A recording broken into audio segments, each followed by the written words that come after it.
welcome Jonathon Hansler to the show. Thank you very much. So he will be talking today on a topic called Hero's Journey. Yeah. And he will be explaining what that means. What that means. Well, it's coined by a guy called Joseph Campbell, who wrote a book about it. And it's the idea that we face a lot of obstacles in our life. And some face them more than most. And I certainly fall into that camp. I'll run it very quickly. I'm currently writing a movie a little bit based on my life, but all fictional. All the characters are fictionalized. So the story is true, but the character's not. So, in other words, it gives you more room to expand on a story. But I've also written a one-man show based on my life called Funny in the Head. And the idea being that, funny means funny, haha, very funny, but what's behind the smile, what's behind the laughter, what's behind that? And often you find with comedians there's a lot of sadness, there's a great deal of, upset. And they sometimes, how do they get through that? Well, they drink or they take drugs or they do all these things. And I did them all.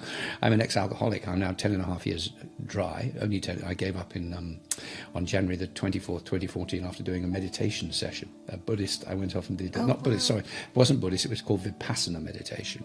Okay. And you spend 10 days in complete silence.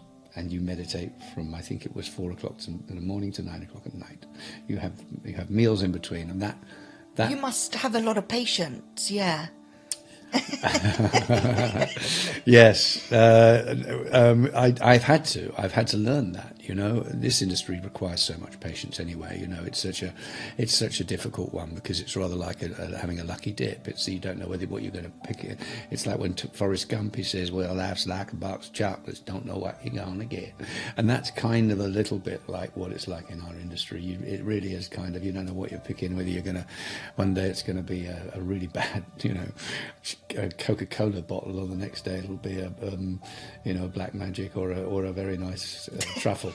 It's my comedy side coming out. It's my way of coping. Yeah, it's fine. That's good. Yeah. So, if you could tell us about your story. Yeah, sure. So, well, I was born to a military family which kind of totally didn't suit me.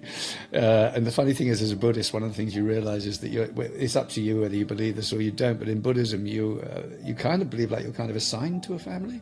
It's like you come into this life via you're almost set up.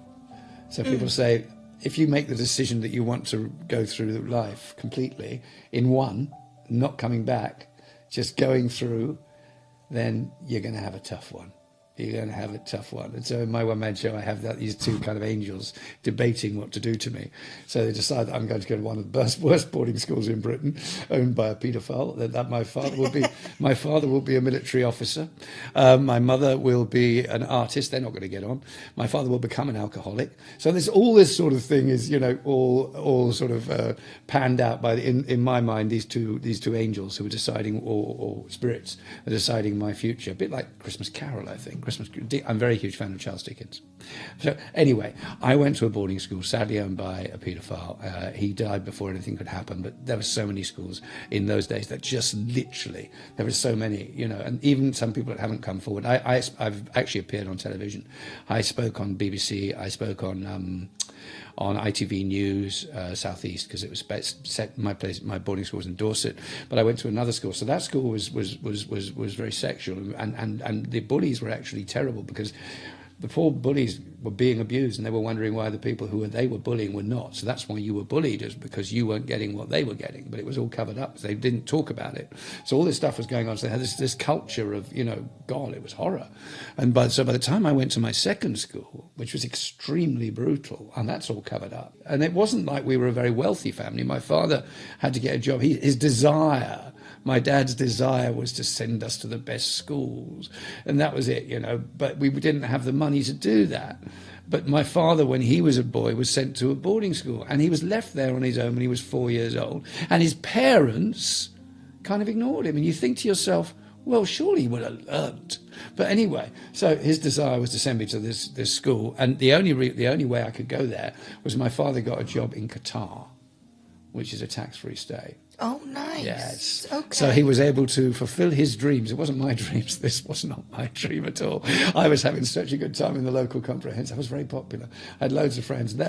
And I used to love, I was Arsenal. I always played, I was an Arsenal kid. I loved Arsenal. Yes. And my mate loved Tottenham, and we kicked the ball around. We were great friends, and it was lovely. But then you see, everything was in colour. I just remember it all in colour, and suddenly it all went to black and white.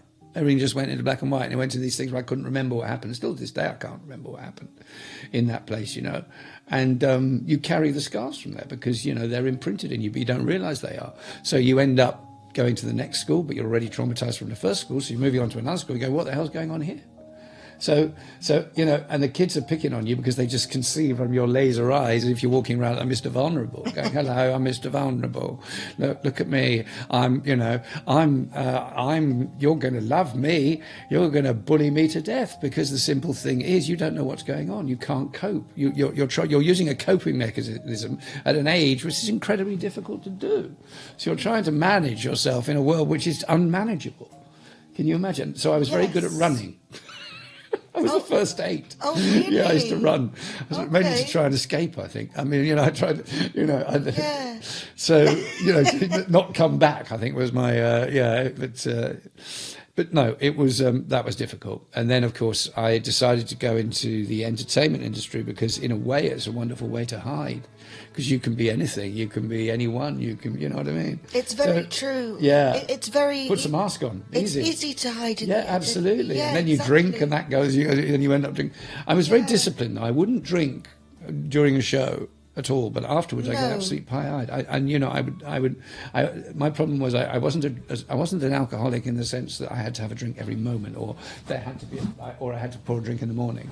No, I was a social alcoholic in the sense that I would drink and drink and drink and drink until there wasn't a drop left. And at night, what would happen is you'd go to a bar, and the actual table would have loads of drinks on them, right? Yes. You did something called minesweeping. You know what minesweeping is? No, what? Well, minesweeping is where you literally take, because you're addicted to alcohol, so you literally take any drink and just knock it back. It doesn't matter what it was. Someone might have vomited in the bloody drink. As long as it smelled of alcohol, you risk the vomit. So I mean, that's how terrible it is. It can be that terrible. It can be that terrible. But It's a hook. But what was your cure to stop you to be sober? Like, how did you? Well, that was your tips? How did I do it? Buddhism. Not Buddhism. Sorry, that comes later. I did Vipassana for 10 days. And then after that, I remember going to a film screening of a film I did. And I remember that I had 4 very large glasses of red wine purely to see what would happen, if I had a hangover. And because I'd been in this 10-day sort of trance, if you like. I wanted to be able to sit outside myself and watch what this was doing to me, and I realised that actually I was killing myself. I was poisoning myself to death. I wasn't going to last long on this earth if I was going to carry on that path. No, exactly. So that was it. That was the day I decided no more. That was it. No more. Yeah. I mean, I was destroying everything. My house was falling to bits. Everything was falling to bits, and I was unaware at that time what it was inside me that was doing this. I mean, the doctors were the NHS were useless. They said to me basically, I thought they had anxiety or depression. No, I had trauma. There's a hugely different thing because it relates to your childhood. Anxiety and depression can come anywhere, in life. They're not. So it's true. It can happen. Yeah, absolutely. And complex trauma is it's almost like having if you like shrapnel in the body. So you got you're not quite sure when it's going to come up or when it's not going to come up because you don't know where it is. So it's kind of it's lots of moments from your life which can appear at any moment, but you don't remember them.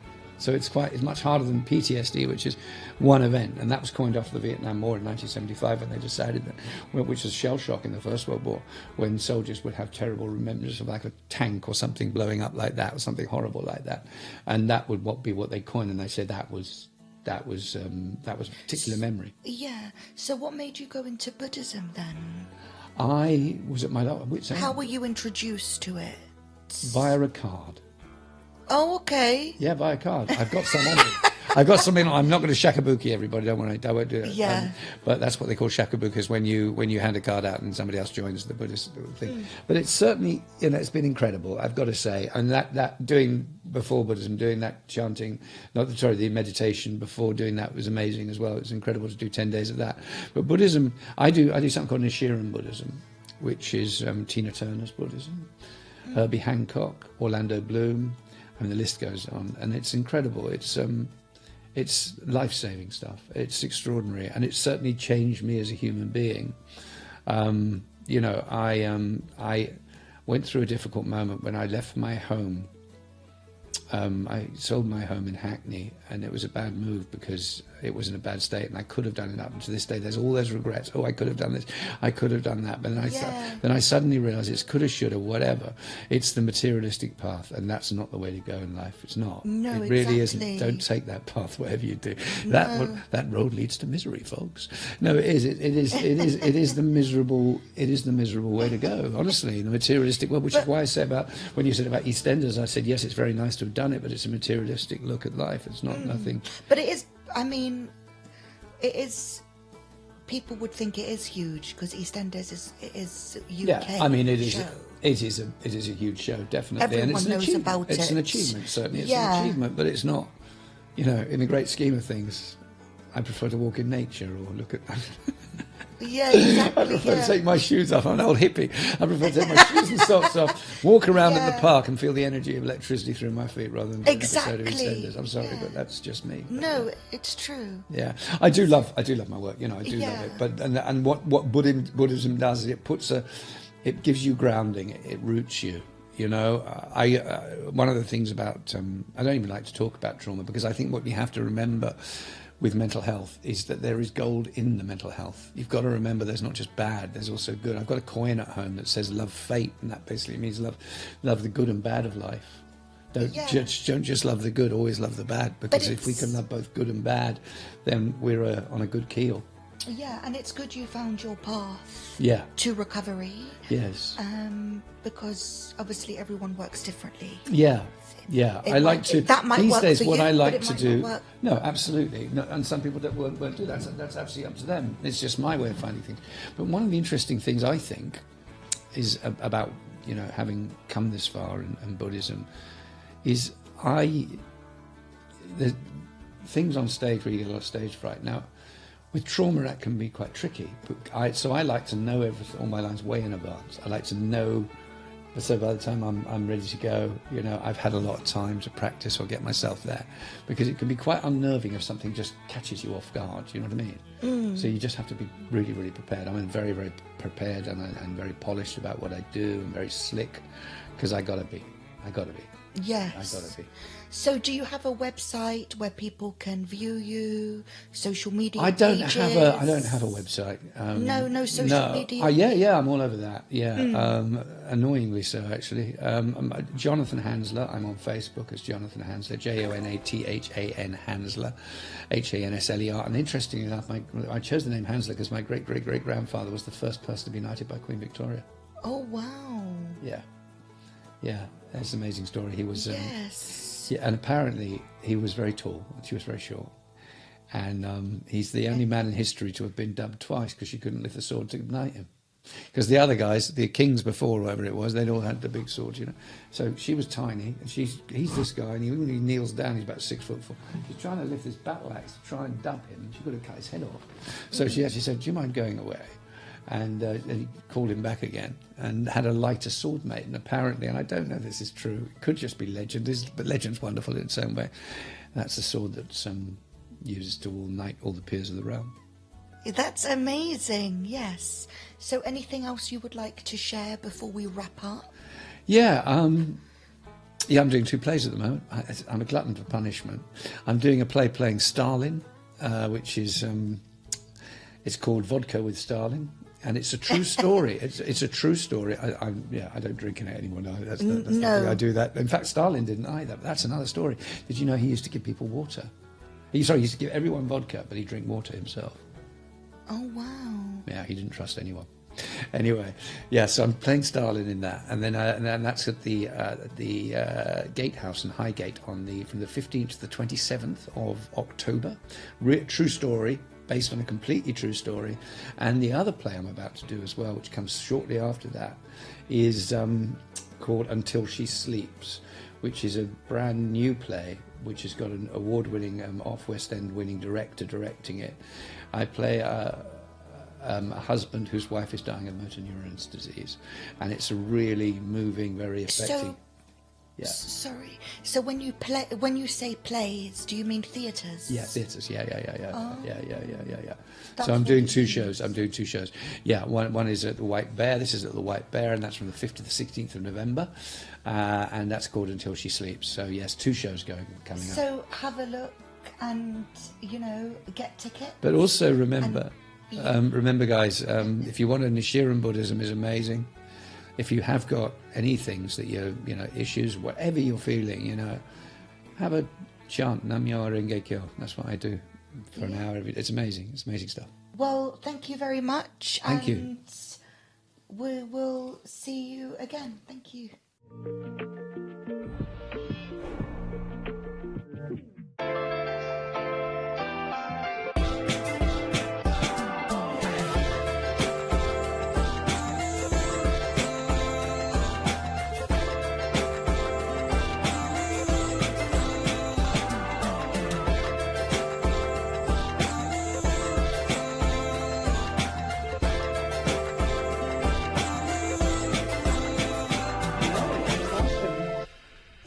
Mind Over Matter.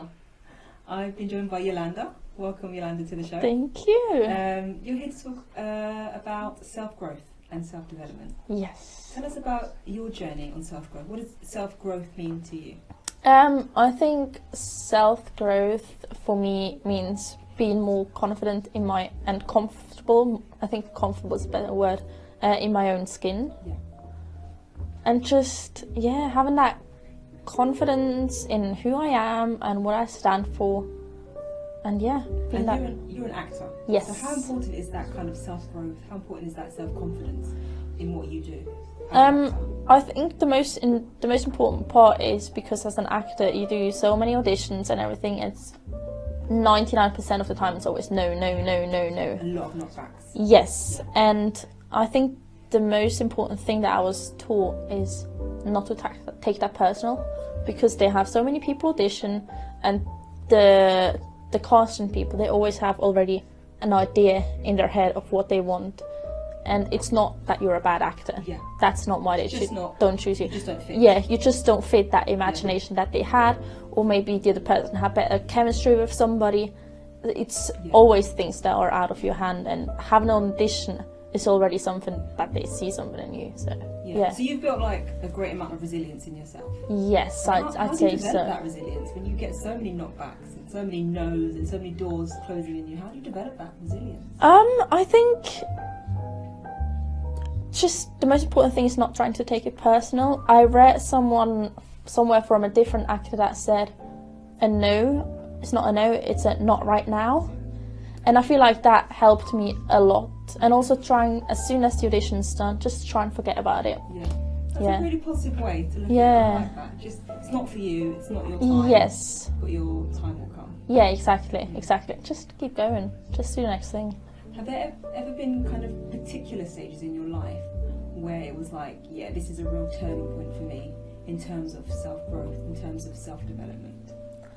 I think maybe a certain break you got in the industry, or maybe kind of turning 18 or turning a certain age, or you moved away, any kind of period in your life in particular that was a real turning point for you? I think I was a very insecure child and teenager, so I think later on, because I just never felt like I fit in somehow, so I think during my first year of uni was the first time that I properly found people where I could be myself.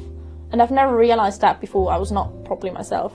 And so since then I've been trying to pick and find people where I can be myself, and I think that helped a lot. Yeah, That's because really important, actually, isn't it? It's finding your people. Yes. Isn't it? Sometimes you won't fit in with every crowd, and you're Yeah, not exactly. supposed to. No, You yeah. don't want to fit in with every crowd. You want to find your kind of people. Exactly, and sometimes when you're, sometimes you need to act a bit weird or something like that, as you do, and I like being a bit quirky or something like that. And some people look at you funny, and some people accept it and are the same, so... Yeah. They look at you funny, they're not your people. Yeah, exactly. They're not Exactly. your crowd. And was your people at university, was it the acting crowd, was it the drama people? Is that where you kind of found your place? No, funny enough, not. During uni, because I studied drama, but I was in my course, one of the few international peoples. Okay. So I think, I don't know why, because there were so many Brits and then just a few of us international people. So I found my way better with internationals. I see. Probably simply because we were all a bit outsiders. Maybe through that, and obviously we didn't have the same cultural background. Yeah. Maybe through that, I don't know. You I kind don't of know. felt like outsiders from the get-go. Yeah. So that kind of helped you bond. Yeah, and I was 20 when I went to uni, and most of the people that in my course were 18. And even though it's just 2 years, from 18 to 20, it's a big jump. It's a big jump, definitely. So, yeah. And how old are you now? I'm 25. 25, yeah. So Yeah. you can imagine kind of the person you were at 20 Oh, yeah. is different to the person you are at 25. Oh, 100%, 100%, yeah. What would you say to your younger self, to your 20-year-old self, in terms of kind of self-growth and self-development? What advice would you give? Just keep on working, just be who you are, and it's gonna be okay. You'll always find people that you get on with and stuff like that. Yeah. Yeah, kind of find your people. Yeah, I think so. And what's next for you in terms of acting, in terms of self-growth and improving yourself? I think I need to have a bit more confidence in I don't want to say in my work, because I know I can get there, but have the confidence to approach people that are in the industry and I know are going to help me, because I'm looking for an agent right now, and I've been putting off for so long, being like, oh, I want to get better headshots, but now I have better headshots. I want to get my show reel better, and just like, it's okay for now, just like go on with it. Give myself, keep going. Yes, exactly. Give myself a bit of a kick up the butt. Kind of network a little bit more. Yeah, exactly. Kind of industry professionals. Yeah. Good. What advice would you have to any budding actors out there, maybe lacking a bit of self-confidence, looking for ways to grow? I would say get yourself friends that hype you up. Yeah. After uni I did a 6-month screen acting course, and there I found a bunch of friends where we're like really good at that. Come on, let's do it. Let's get together, film something, just to get like some footage or something like that. Yeah. Just people who like build you up. And, exactly, because it helps so much. Because when you see yourself, it's such a weird thing to see yourself on screen and to hear yourself on screen, and there's always like, oh, I don't look nice in that shot, oh, I could have done that better. You'll always find something, right? Exactly. But other people see you a lot differently than you see yourself, so I think it's very important to build yourself up. It's so important, isn't it? Just to hear another perspective. Yeah. Sometimes there's that nagging voice in yourself. You're Exactly. like, oh, I didn't do that right, or that was terrible. You know, but you need sometimes someone from the outside to have a different perspective. Yeah, So actually, that was absolutely. really good. And you won't often say that yourself. Oh yeah, no, absolutely not. Yeah. Because you'll always find something that's like, Final question. Yeah. Do you think confidence is something that people just have naturally, or do you think it's something that they kind of need to work at? I think initially, as a child, yes, but I think in childhood, a lot of things happen that kind of destroy that confidence a little bit. Because little children, they don't care about other people. They run around, they scream, they do whatever they want. And then I think it's maybe parents, they'll be like, oh no, don't do that, what will other people think? Yeah. And I think it starts with little things like that, being like getting really self-conscious. Yeah.